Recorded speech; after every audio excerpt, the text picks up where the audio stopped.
बिस्मिल्लाहिर्रहमानिर्रहीम। आज की इस वीडियो में मैं आप लोगों को वो वीडियो दिखाने जा रहा हूं जिसमें तहरीक लब्बैक पाकिस्तान की जश्न ईद मिलादुन्नबी सल्लल्लाहु अलैहि वसल्लम की रैली को पुलिस ने रोक दिया और ये कहा कि हमें रूट का बताएं। फिर अमीर तहरीक लब्बैक ज़िला मंडी बहावलदीन ने उनके साथ क्या किया वो आप लोग वीडियो में देखेंगे। लेकिन वीडियो दिखाने से पहले आप लोगों से एक छोटी सी रिक्वेस्ट है, अगर आपने अभी तक हमारे चैनल को सब्सक्राइब नहीं किया तो जल्दी से चैनल को सब्सक्राइब कर लें ताकि आने वाली नई वीडियोस आप लोगों को बर वक्त मिलती रहें।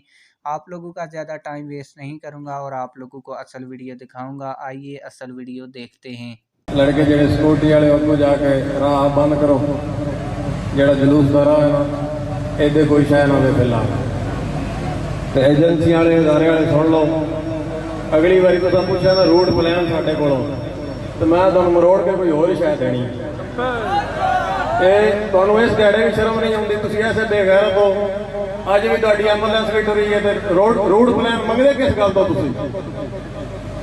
एक खोती भी तुहाडे कोल नहीं खड़ोंदी, विच वाड़ा ही जलूस तुसीं किस गल का रूट प्लान मंगते हो? अगली बारी तुहानूं कुछ होर ही देंगे। ये बिल्कुल सीधा सीधा पैगाम है।